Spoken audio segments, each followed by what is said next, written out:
Hello, welcome to this episode of A Facilitator's Journey. Today, my guest is Annette and we're talking all things 2020. Yeah, that period of time that changed many of our worlds. Annette tells her story of leaving the corporate world to start her own agency, her own business in early 2020. So we're going to talk about going it alone at that period of time during COVID. We're going to talk about the word persistence and just share some stories. So the invitation right now, get a drink, pull up a seat, join me on the pink chair and enjoy listening to this episode. Hey, Annette. Hello. Hello. How are you? I'm good. Just finally got my voice back, so all is good. Oh my goodness, we can be missing voice sisters together. But we can talk about this in the podcast, like the perils of losing your voice as a facilitator and a trainer and a coach.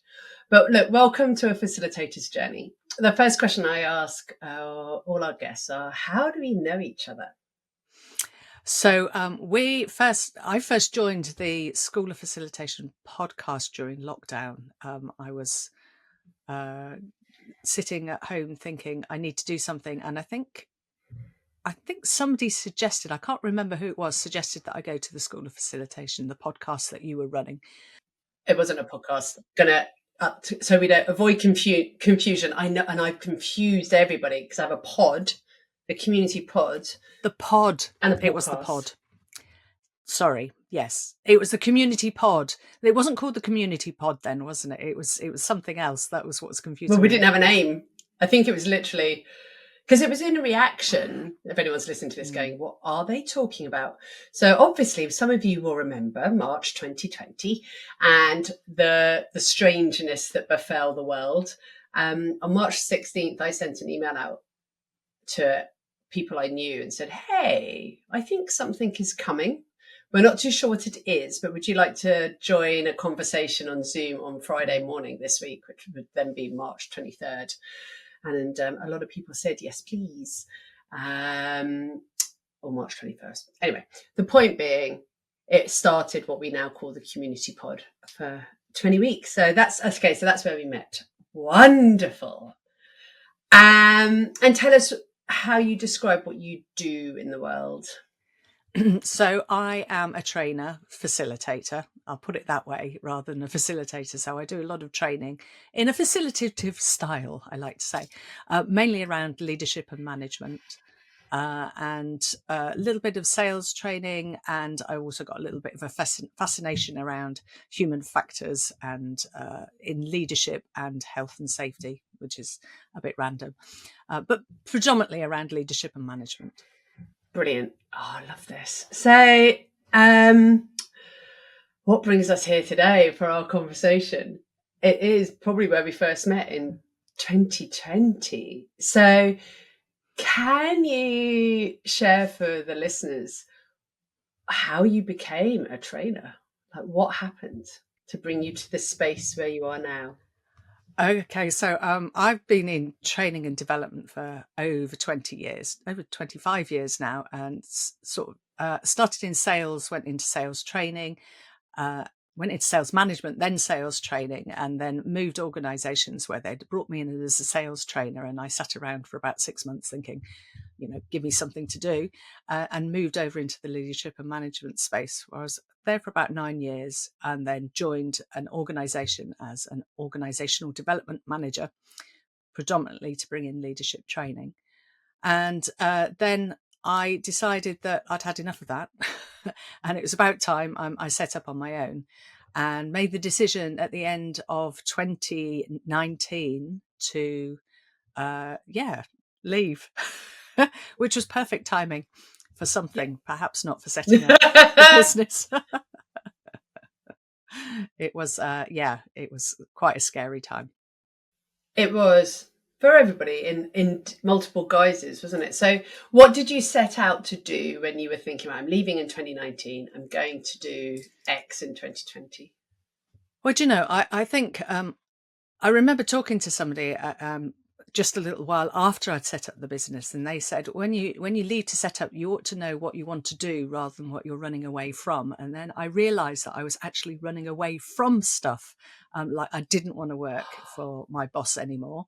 And I'd had these thoughts in my head that I wanted to set up my own business, but was really very unclear about what that was. It was, I just want to go out and train people and have fun and, spread my knowledge across the world, really, without really knowing who to or how or anything. And I think that was one of the reasons I left it as long as I did, because I think one of the things that I always find, and I suspect a lot of people find in the same way, is where am I going to find people who want to use me?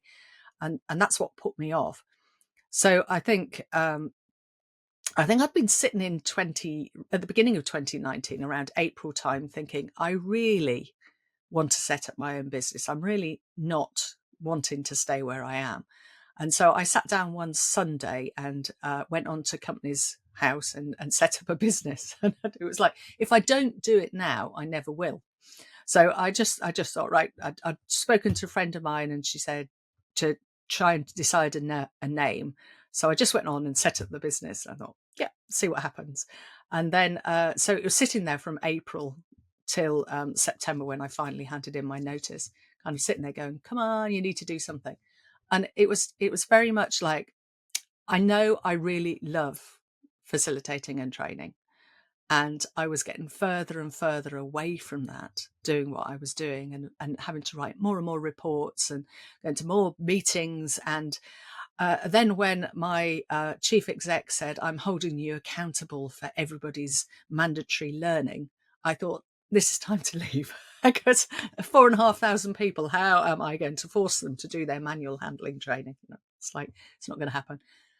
And I just thought, that's not what I want to be doing. I know, I love training. Fundamentally. And I think what you're saying probably resonates with a lot of people listening.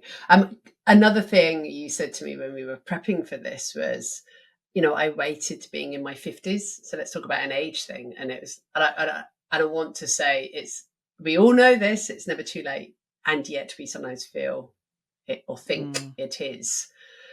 You were saying, I was waiting to be qualified and I was waiting to work out to find where the clients were going to come from. I now look at that and go, God, that's interesting. That's what you were thinking. I think if we all did that, we'd never start, would we? And that is exactly why I didn't start till I was 54. So it's that. Though I look back now and I think actually it was the right time for me. I don't sit here and think I wish I'd done it earlier. Yeah, there's a little bit of regret that I probably didn't, but I think it was when I was ready. It did feel like I need to do it now, otherwise I'm never going to do it. But I also think it never occurred to me that I was over 50 and getting on a bit. Good, because that shouldn't be the case, should it? Yeah, it didn't occur to me that it was the wrong age or even the right age to do it. There was a perhaps at the back of my head thinking, if I don't do it now, I'm just going to carry on doing what I'm doing. But it felt like the right time for me. Okay, I hear you. And I really like that piece of advice that someone gave you of don't run away from something, move towards. And I know that's an NLP principle and thought, but it's so true, isn't it? Because if we're running away from something, it's like, well, for me anyway, I probably haven't resolved what I'm running away from, so I'll just keep running back into it. That's one thing. But also, if I don't know what I'm moving towards, how will I know whenever I've got there? Exactly. So I was really very unclear as to what I was going to do. I just knew that I didn't want to be doing what I was doing, and I wanted to be doing more training. And how did you then start to loosen the grip of, I don't want to be here, but I do know what it is, what I want to do? In terms of when I'd set up or the 6 months of prevaricating. Oh, when did it happen? Like, how did it happen? I think there were a number of things that forced the pace perhaps a little bit. One, setting it up. setting up the business on Companies House felt very grown up, and it just felt like I needed to do something with that. And then I think my boss left very suddenly, very suddenly. And so I was reporting directly into the chief exec, and he wasn't very supportive, shall I say. My boss had told him that I had been thinking of leaving, and he essentially said words to the effect of, "You're either committed to everything that I want you to do, and or you send me an email with a one-line resignation," which kind of sort of put me in a place where I thought, well, okay, this is, if he wants me to go, why didn't he just say? But actually, it just gave me a bit of the impetus to say, right, that's it. I'm going to go. And we had another conversation about 2 or 3 weeks later where I said to him, look, I want to carry on working with that company because I genuinely did want to carry on working with them, because I was halfway through a management development program with them. But I don't want to be working for you. And it was very much, it's I definitely want to be doing it, but not as an employee. And again, he reiterated that he just wanted a one-line resignation if that's what I wanted to do. So I wondered if he was calling my bluff, and so I just sent. I actually sent a very long email which put out all the reasons why I was thinking various things, and then at the bottom I put the one line which said, "And I resign." So whether he read all of it, I don't know. I never found out. No, you don't need to. And by the way, what did you call your business when you registered it? So I'd had a conversation with somebody who said it needs to be 2 words and one needs to be a colour.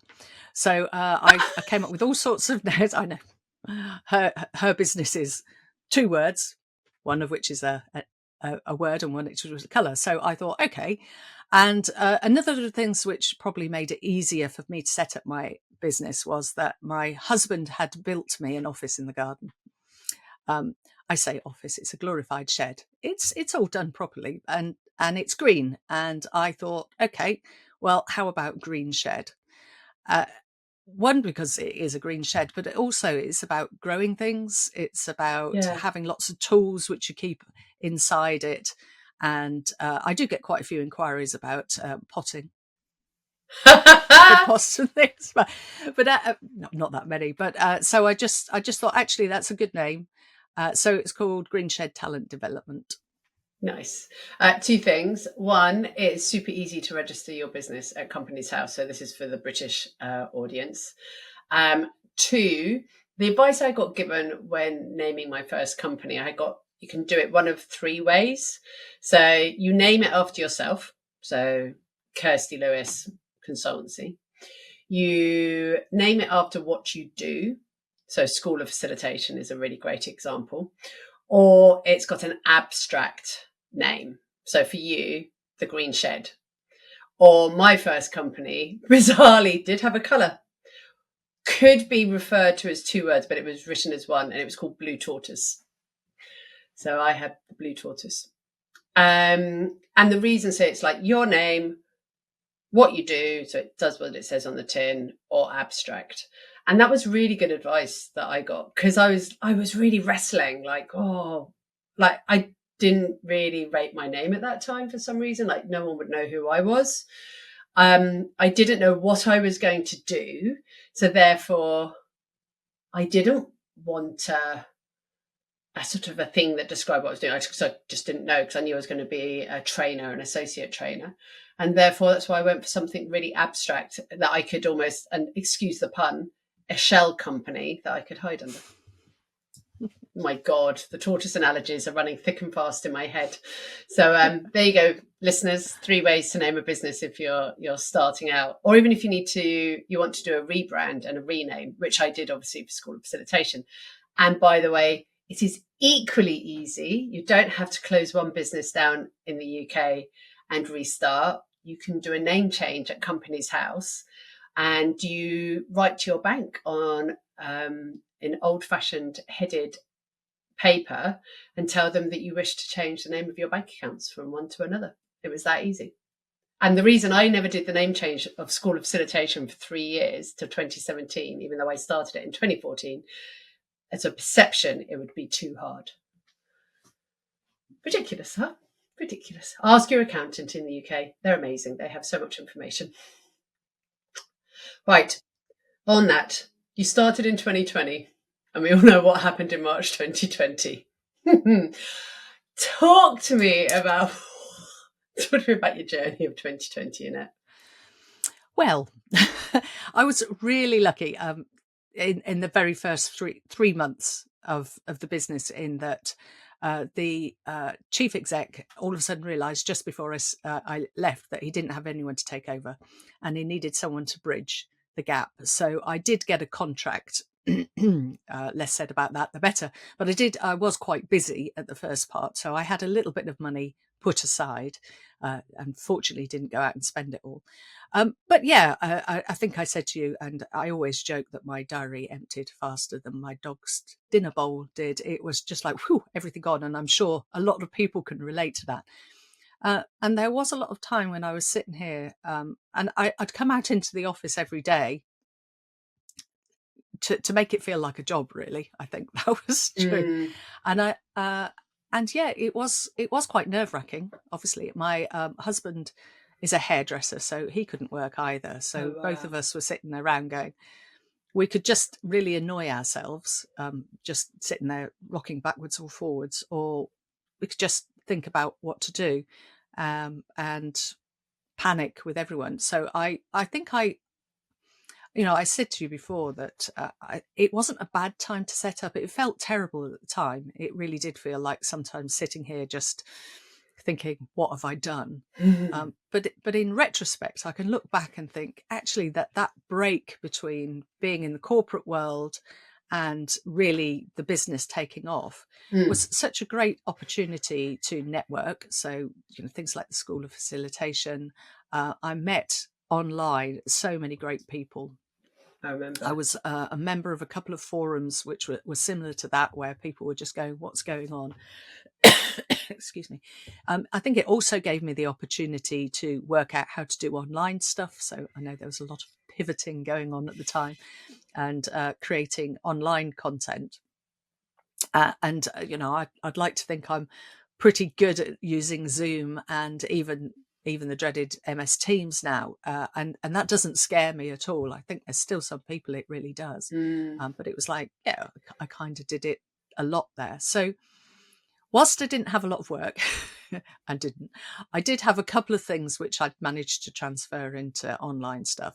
I absolutely did a lot of development work for my previous company, which I charged them for as much as I possibly could get away with, which in retrospect wasn't nearly enough, but we learned from that. But it was a great time to sit back and think, one, what do I want my business to be? How often do we have that opportunity? But I also did a load of learning. I discovered that Sue Knight was running an NLP, her first NLP practitioners online, and I've always steered well clear of NLP for a variety of reasons. And I thought, well, I've got nothing better to do, and it took up 3 weeks of afternoons, which was great. And then I went straight on and did the master practitioner, and then the trainer and coaching as well. So I totally immersed myself in the world of NLP, which I just wouldn't have had the time to do, or even the inclination to do if it hadn't been for lockdown. So a lot of learning. What did it give you doing the NLP? What did you learn? Filled up my diary. I think, what did NLP give me? She said, thinking NLP, looking upwards. It gave me a lot of tools. It also introduced me to a lot of really great people who I'm still in touch with online, and it grounded a lot of the work that I'd already been doing. It kind of brought a lot of things together. So cool. And yeah, it was great. Actually, I've just had an email from Sue Knight asking me if I'd go and present my master practitioner project to the alumni next year in France, which is actually the week after their Wow. So that's going to be a fun time. Amazing. Yeah. I did NLP as well, and I just found it. So what it helped me with, because I was still in the corporate world, it gave me a set of references as to why I do what I do when it came to my communication and how to do it. It, like, honestly, I had so many like light bulb moments of, oh, that, oh, and I know sometimes NLP gets a bad rap, and it shouldn't, is all I'd like to say. So if anyone's sitting there considering it and unsure, I just say reach out to myself, to Annette. Phil Walsh is another person I'd say is a very big, passionate person when it comes to NLP as well. But it is great. It is very helpful. Some frames of reference and some guiding principles and presuppositions. We love a presupposition. Cool. What else about 2020 do you think sort of helped you get to where you are now? It did give me the opportunity to lean into persistence. I can't believe I've just said that, but I think there were quite a few people. So one of the bits of advice somebody gave me before I started was, before I actually start my business, whilst I'm still employed, is just get in touch with lots of people I know and just go and have a coffee. Sit down with them, which you could do in 2019, and just ask, just say, look, it's not about selling. Just curious, how do you decide on who you use as a facilitator or trainer? Just what advice have you got for me? And it meant that I got quite a few contacts, and there was one contact that I was given who I did feel at some time that I was actually stalking her at some point during lockdown, because I was emailing her regularly. But I think I kind of thought that it's okay to do that. It's okay to say, hi, I'm still here. And I just remembered that when I was in corporate world and people kept emailing me, yes, I'd delete quite a few of them without reading, I'll be honest. But when I needed something, it was the one that I'd seen most recently that I tend to think, let me go and have a conversation with them. So it was really just keep being persistent, and also give them a little bit more than they ask for sometimes. So, oh my goodness, so true. There's two things that are coming up for me as you speak. So there's this thing around don't assume one email or one point of contact on LinkedIn now is enough for someone to know about you or to get a felt sense of who you are, what you do. And therefore I do think there's like, I talk about consistency now quite a lot. Like, you've got to be consistent. And I'm not saying you consistently send an email once a week, but it's like, how am I showing up and how are people going to sort of remember me? And to your point as well, often your brain, when you're buying in-house, it does go back to, oh, who does that? Oh, I know, it's Annette. Oh, I know, it's Kirsty. I've seen them on LinkedIn, which is probably more of the truth at this point in time. But that bit around give more than you think you should to someone. So someone was telling me they were looking for, this is someone with some money, a gardener to help them like recreate their garden. So they wanted to get 3 quotes. So they invited 3 gardeners around. And so they asked the same questions to each gardener, like what would they do? Like what would they recommend? What would they say? And then would they write a proposal or just send a quote, but with some detail underneath it? And they said that one woman just said to them, well, I'll tell you how much it's going to cost, but I'm not going to tell you anything beyond that because you need to decide. And they were like, but how can we decide if you don't sort of share like maybe an image or some recommendations that you're going to put in place? I don't know, like what goes where in the garden.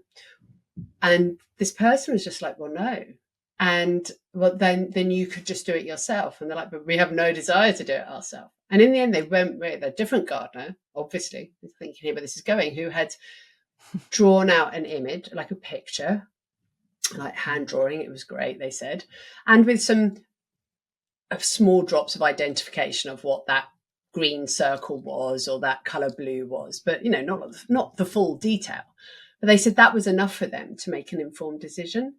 And I think the same is true for us when we are talking to our clients and we're in those initial conversations and we're asking lots of questions to find out what it is they're thinking or what they think they need.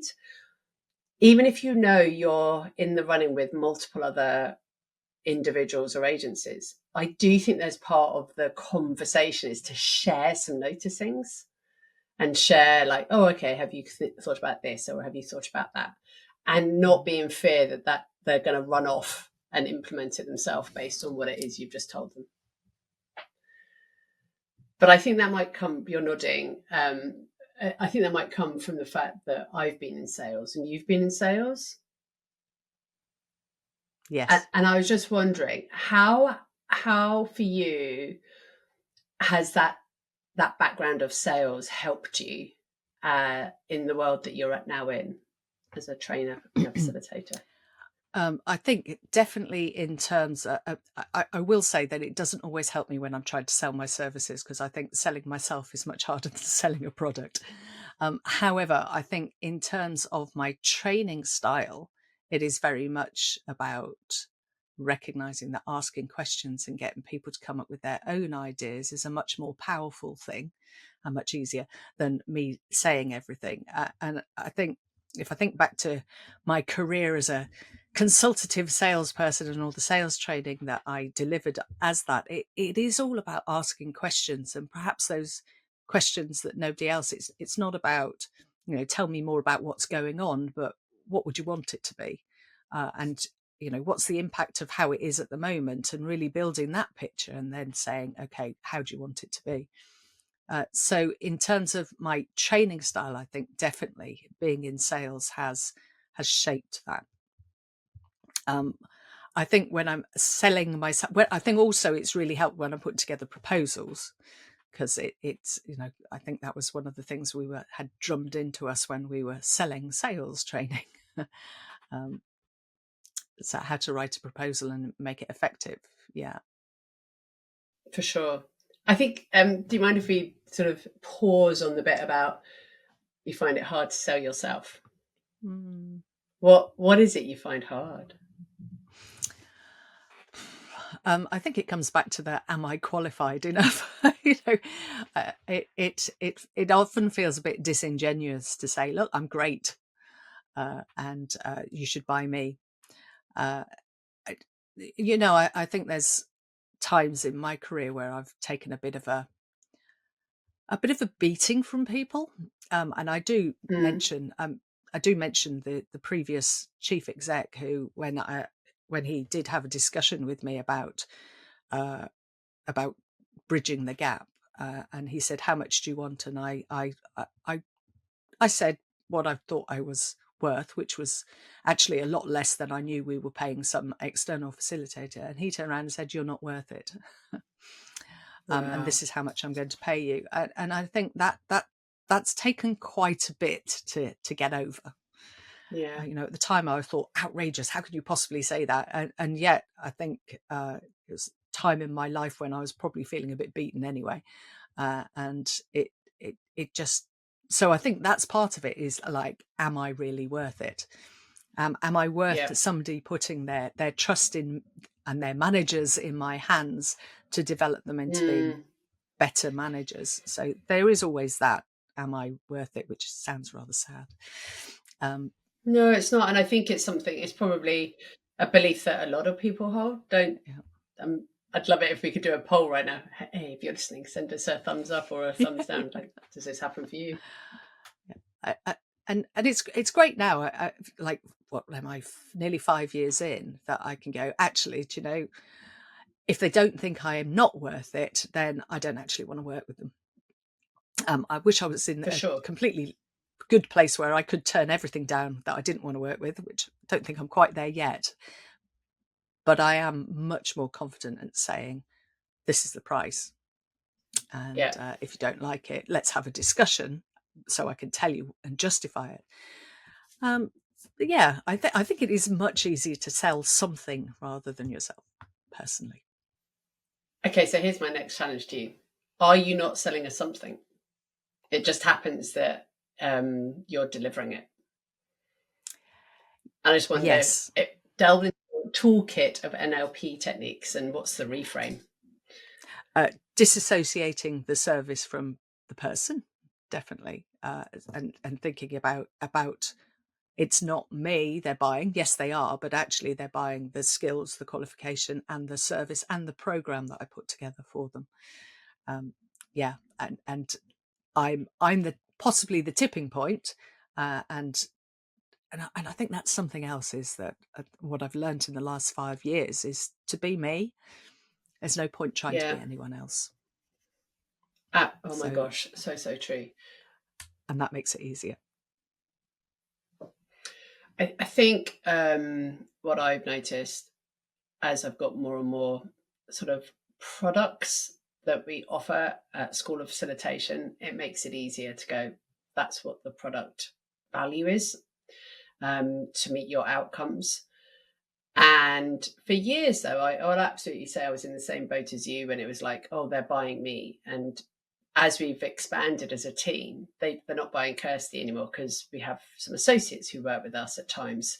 So actually, they're buying into the School of Facilitation brand and what it is we stand for, and how we work and how we operate, and the knowledge and the value and the history, like all of that background stuff that we bring as well. And I think that's helped me shift that piece of the mentality, for one. And then I think secondly as well, and I encourage everyone to do this in their own ways, we have to sort out our inner world. Like, we have to do the inner work. Otherwise, just as you and I are both discussing it, if we don't sort out our limiting beliefs or things that are sitting wonky, they show up, don't they, in our behaviours. And I think you're right around the NLP side of it, is if you believe it, and you believe yourself, that always comes over much more confident than if you're saying something without that belief behind it.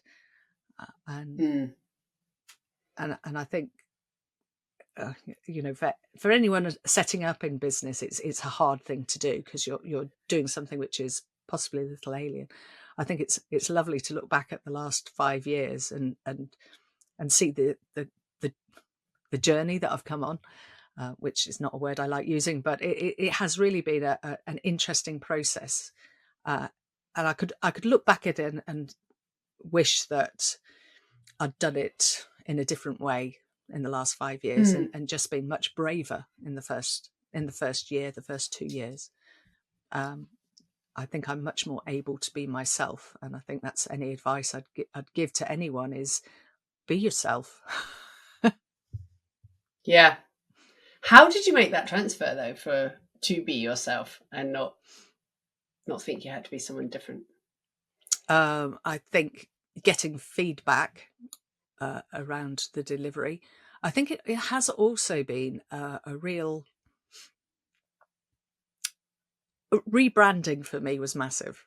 I think I was 3 years in, and I just all of a sudden realised that the brand I had wasn't really doing anything. It was more a logo than a brand, and so I spoke to a branding expert and had some great conversations, and the brand she put together was just.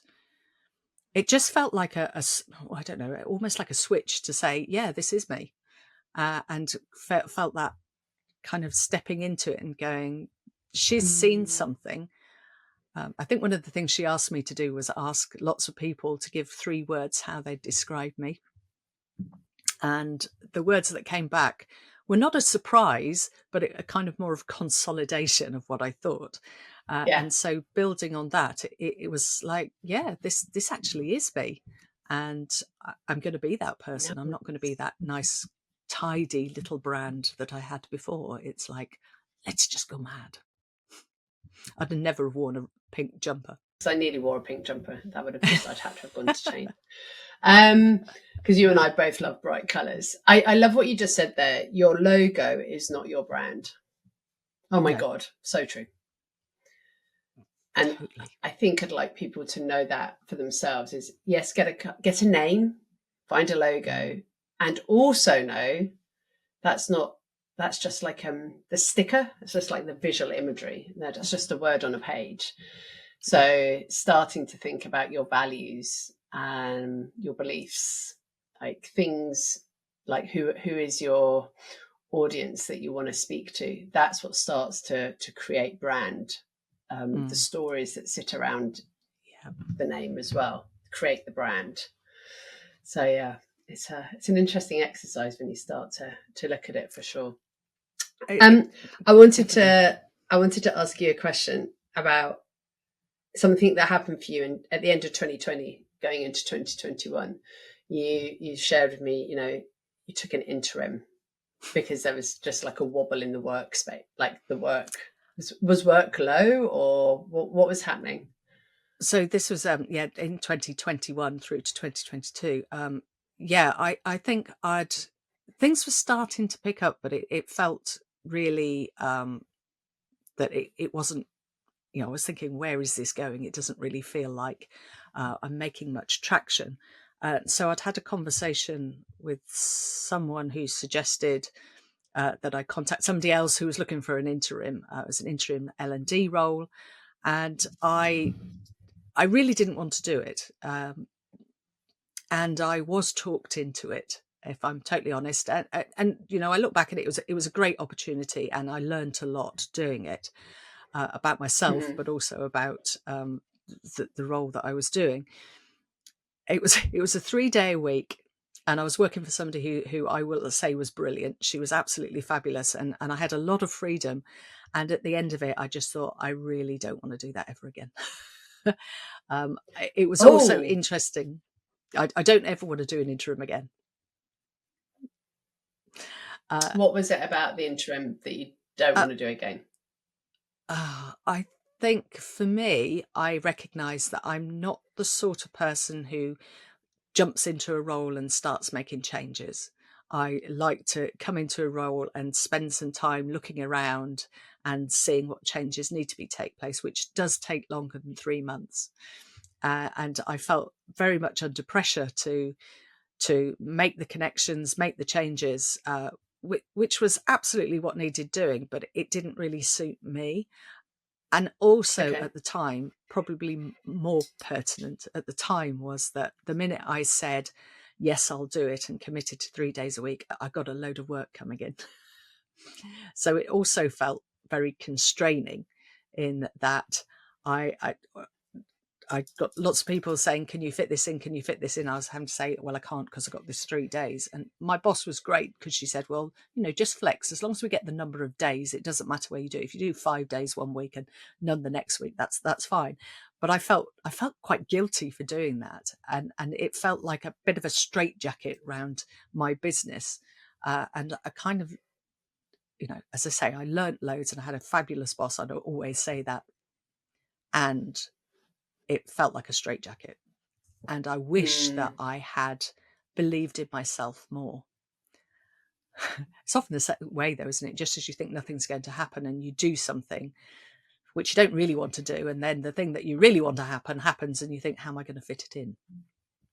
I think that's the universe. But I think that's the universe testing you. And I say you because it's your example, but it's like you knew what you wanted to do in terms of the training and having your own direct clients. And then because getting a client landed we'll talk about this in a moment, can take months, years. And I just think that's really interesting that as soon as you were like, okay, I'm going to go and do something different and I'll take an interim. An interim is really different to freelancing. Let's be really clear. And that's a whole other conversation, isn't it? It's a different mentality. It's a different way of working. It is not, it is very, very different. I think that's fascinating. But suddenly the universe went, oh, and by the way, all those conversations you've been having with those clients that you wanted to work with, we're going to make it so. Here you go, Annette. And then suddenly it's like, it feels like you're being asked to compare and contrast. But I wonder what would have happened if you hadn't done the interim work, if you hadn't had that experience, where the part of you would always be like, oh, yeah, but I could go and do interim. But now you're like, I don't want to do interim. Absolutely. I mean, that was the learning from it. I really don't want to. Yes, I've had that opportunity. I know it really suits some people. And I know some people get an awful lot from doing an interim and coming in and making a difference and then leaving. It's just not me. It didn't suit me, and I know that now, and I won't do it again. Yeah. But that's okay.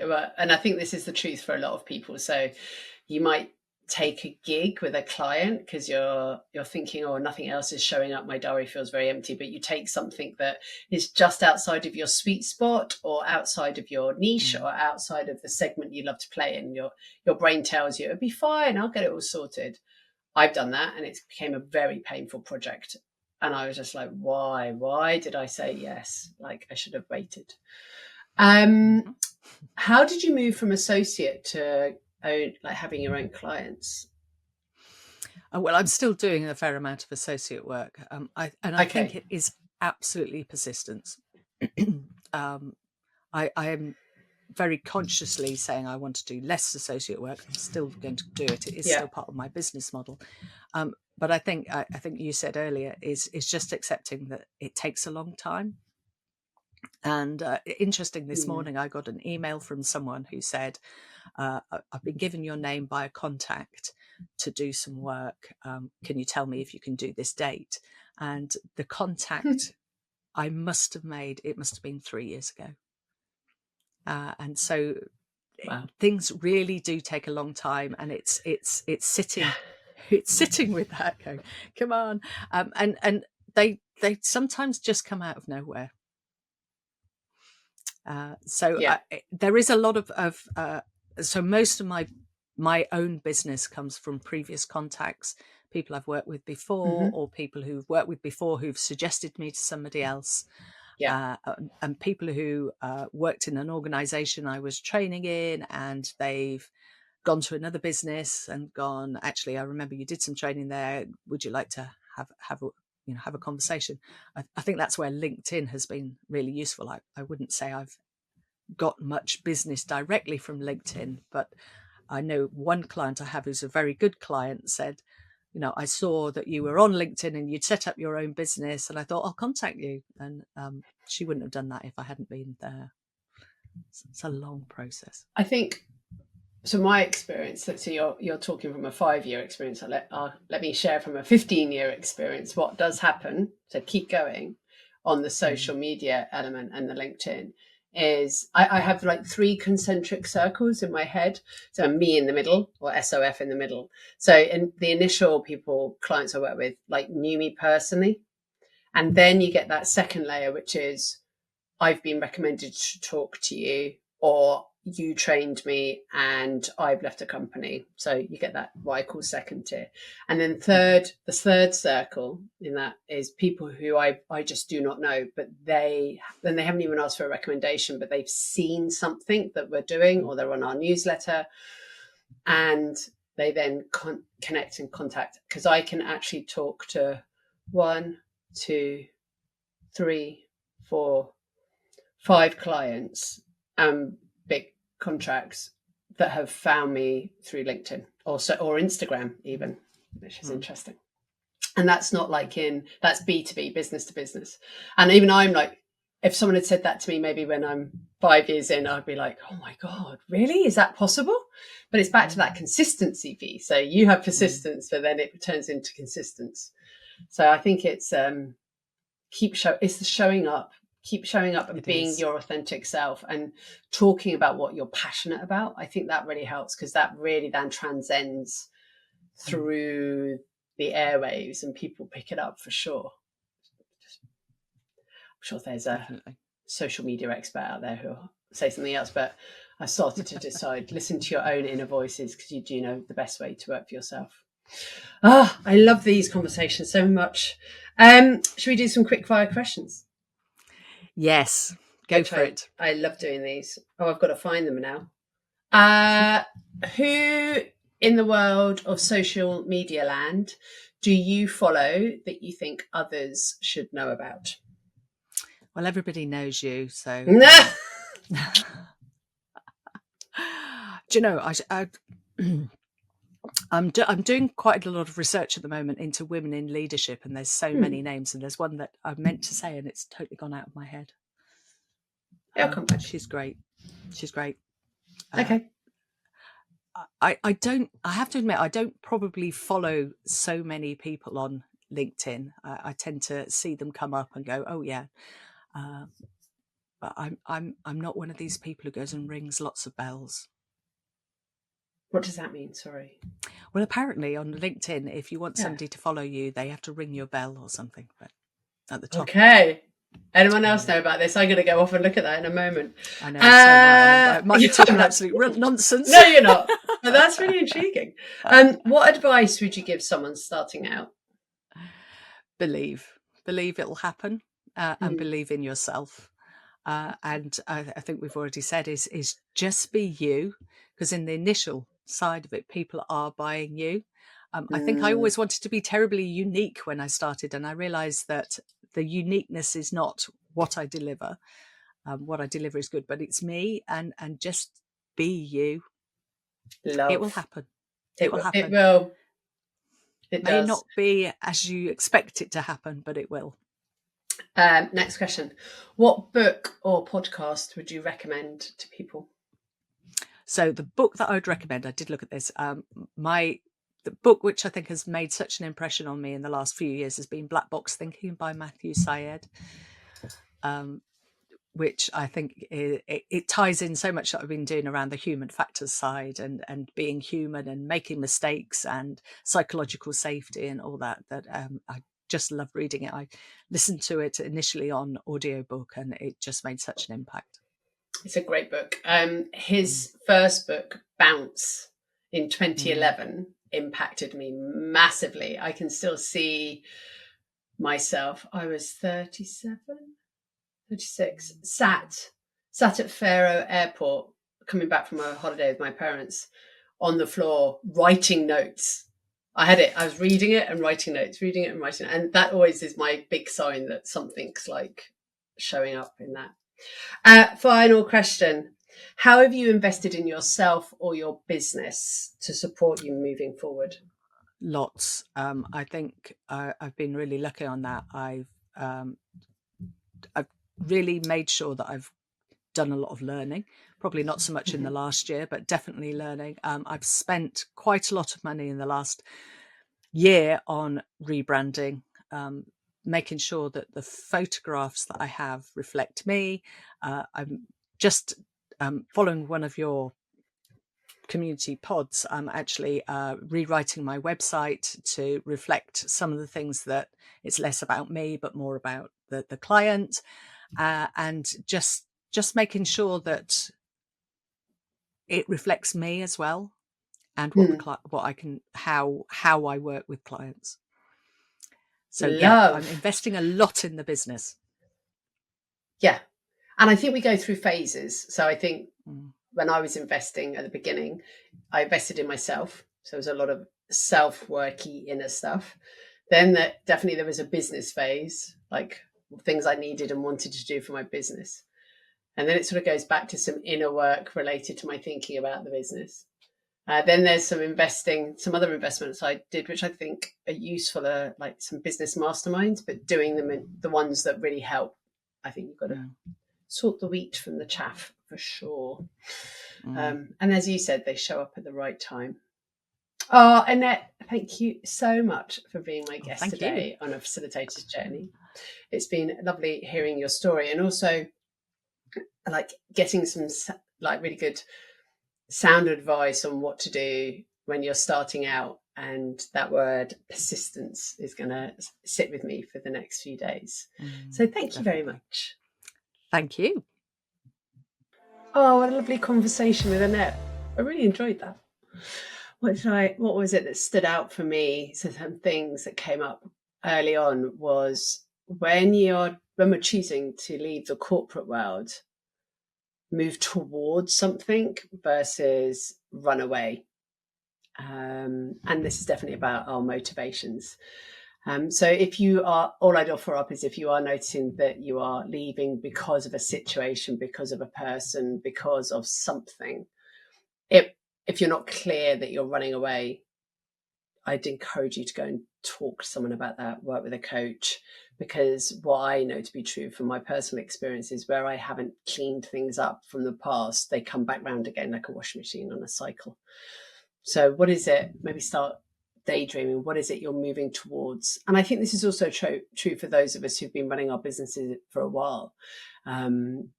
What are you moving towards? Where are you going?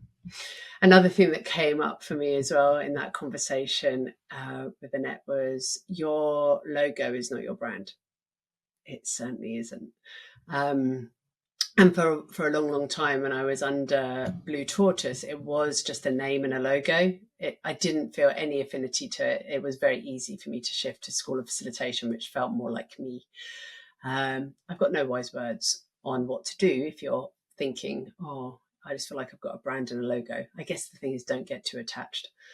And maybe talk to some previous guests that I know, Alex O'Rourke and Chris Locke. They are awesome marketing specialists with big corporate marketing mentalities. I'm sure they wouldn't mind you going and talking to them on LinkedIn. Blame me, tell them I sent you. And then the final thing as well that came up for me in this episode was persistence. I talk about being consistent, but Annette's is persistence. Just know it takes time. It takes time to run the business the way you want to run it, find the clients you want to work with. Sometimes it takes persistence to sign clients. Like I know it's taken me sometimes a whole year before a project has got signed off. That's just the way it is. So another great conversation with another great trainer and facilitator. If you have enjoyed what you've heard here today, go find some other episodes. There's now 30 of them in the bank. If you want to connect more with School of Facilitation, come find me on Instagram, School of Facilitation, LinkedIn under Kirsty Lewis. There's also a business page, School of Facilitation. And at the time of recording, I want to encourage you, come to SoFest 2025. Go to the website. All the details are on there. But basically, this is a festival for facilitators and trainers that is happening on between the 10th and the 12th of June in the UK. And at the time of recording, there are 70 people coming. So hopefully you are going to be one of them as well. So thank you for joining me today on the Pink Chair. I look forward to meeting you again in the future.